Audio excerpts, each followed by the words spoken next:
Ça, c'est moi, juste avant de faire une démo un peu casse-gueule devant des centaines de personnes et je suis en méga stress. Je vous explique. Il y a quelques semaines, j'ai reçu un message de quelqu'un qui travaillait chez Make, le logiciel d'automatisation, me demandant si j'étais chaud de faire une intervention à leur conférence annuelle. C'est à Munich, en Allemagne, c'est tout frais payé et en plus, ils veulent vraiment que ça soit moi qui vienne parler du combo IA et automatisation dans leur conférence. J'étais trop content et du coup, forcément, j'ai dit oui. En plus, je me suis dit que j'allais faire une super démo qui allait mettre plein les yeux à tout le monde en utilisant de l'IA, de la téléphonie, de l'automatisation. Bref, j'étais trop content. Sauf que là, on est le jour J, je suis dans mon hôtel et l'automatisation centrale sur laquelle repose toute ma démo est en train de bugger. Je vous avoue, je suis un peu en PLS. Ma démo marche toujours pas. Je sais pas, j'ai un bug. Un des paramètres qui arrive pas à fonctionner. Je comprends pas. Mon idée, elle était assez simple initialement. Je voulais utiliser le mode vocal de ChatGPT que vous connaissez tous pour une agence immobilière qui reçoit beaucoup d'appels téléphoniques et un assistant IA, eh bien, viennent prendre les rendez-vous au téléphone et les mettre dans le calendrier de l'agent immobilier. Et ça, si ça marche sur scène, c'est incroyable. Sauf que ça bug toujours et là, je dois partir à la conférence. Je vais réussir tout à l'heure et j'espère que ça va marcher.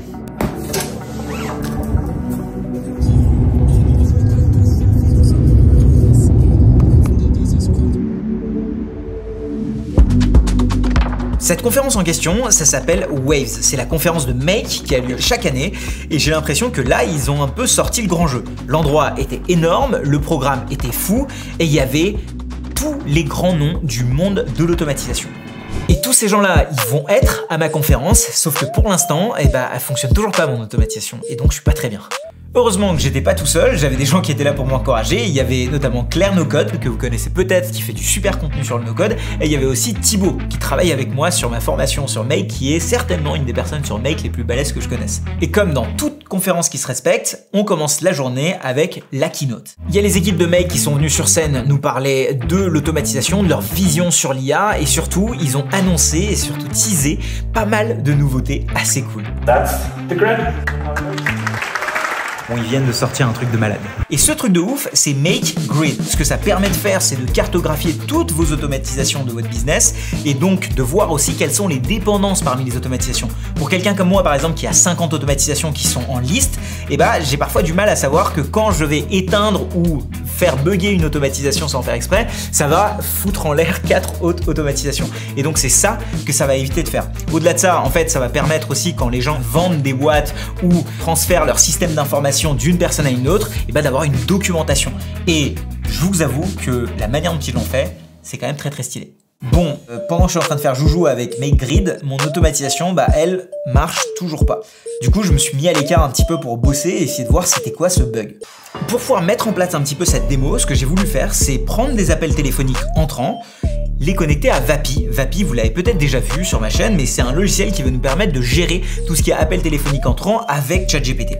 Et une fois qu'on a géré l'appel téléphonique et qu'on a demandé à notre interlocuteur quand est-ce qu'il voulait prendre un rendez-vous avec l'agent immobilier, quel était son numéro de téléphone, quel était son nom, etc. On veut créer dans Google Agenda un événement avec toutes ces informations pour l'agent immobilier. Le problème, c'est que pour pouvoir faire ça, il faut que Vapi, une fois qu'il a terminé en fait de faire sa conversation avec l'interlocuteur, il faut qu'il vienne appeler mon automatisation. Ça, c'est possible grâce à un truc qui s'appelle les custom functions. Donc l'automatisation, ça donne ça. Ça veut dire que à partir du moment où il y a Vapi qui m'envoie la custom function, ça va dans Google Agenda et derrière ça envoie un SMS. Sauf que le problème, c'est que là, la custom function, elle fonctionne pas.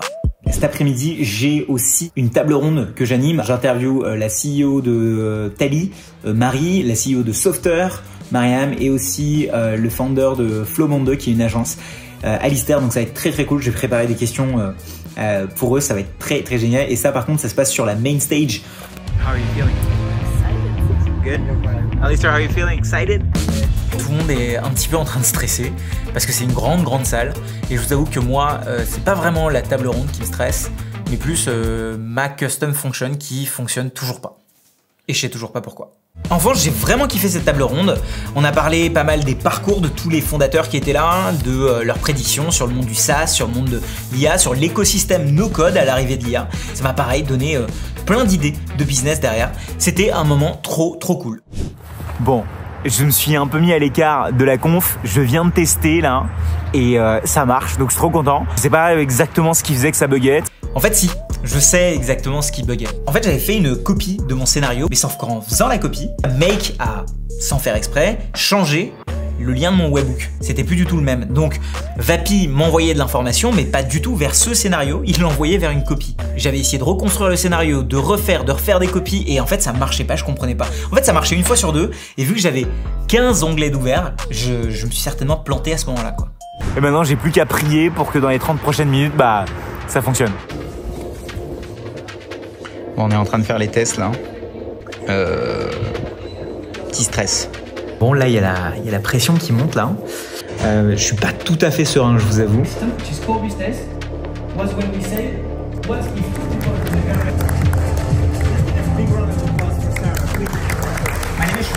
Du coup, dans la conférence, j'ai commencé par leur présenter la Real-Time API de OpenAI, et je leur parle de Vapi, je leur fais aussi une démo de Vapi en leur expliquant à quoi sert un prompt dans Vapi. Bah là, typiquement, mon prompt, ce qu'il est censé faire, c'est me poser un certain nombre de questions, notamment sur quel est mon prénom, quand est-ce que j'ai envie du rendez-vous, de quel appart je parle, parce qu'en fait, je lui ai uploadé à Vapi une liste d'appartements avec leur prix, leur spécificité, etc. Comme ça, quand la personne appelle, pose des questions, eh bien, Vapi sait aller chercher l'information dans sa base de données d'information, et surtout derrière je leur ai présenté cette fameuse custom function qui s'appelle rendez-vous, qui est censé, au moment où je passe l'appel et au moment où je dis que je suis chaud pour prendre un rendez-vous à cette heure-ci, mon scénario Make est censé se déclencher.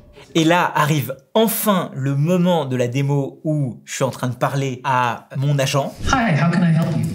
Hi, I would like to have more information about your listings. Et en fait, il y a un truc que j'avais pas anticipé et ça marche pas. History and modern Parisian life.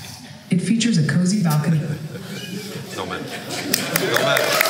y a un truc que j'avais pas anticipé, c'était que moi quand je parlais, derrière quand Vapi me répondait, ça allait dans les enceintes et du coup ça re-rentrait par mon micro. Du coup le truc fonctionnait pas du tout, tout le monde a commencé à rigoler. Let's try that again with muting myself.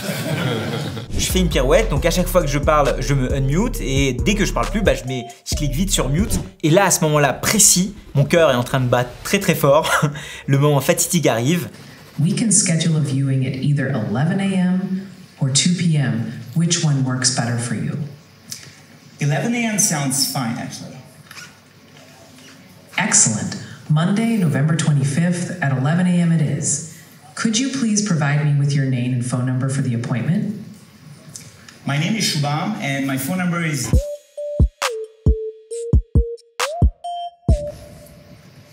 All right, just to make sure we have that correct. Shubham, and your phone number is... Is that correct? Yes. Hold on a sec. Thank you, Shubham. Je peux pas vous dire à quel point j'ai eu une vague de soulagement qui vient prendre tout mon esprit quand ce truc a fonctionné. J'étais trop content. Tout s'est hyper bien déroulé, je pense que j'aurais pas pu faire mieux. Le moment où la démo arrive et ça marche, il y a tout le monde qui applaudit, c'était très très très stylé. Et en plus, j'avoue, mec, ils sont très forts là-dessus, c'est assez bien gamifié pour que dès qu'il y a un truc qui marche, il y a des petits tic tic tic qui s'affichent et ça c'est trop bien. En fait, je trouve que les démos en live, ça a quelque chose de particulier, un petit peu comme au cirque. Quand t'as un trapéziste ou quelqu'un qui marche sur une ligne, en fait, ce qui est intéressant de voir, c'est que il peut potentiellement tomber et se péter la gueule, etc. Et je pense que le public est aussi là pour ça, même s'il y a personne qui a envie de se péter la gueule, mais qui prennent le risque en live, ça a beaucoup plus de valeur que si on mettait juste une vidéo de quelqu'un en train de traverser une ligne avec 4 mètres de vide en dessous.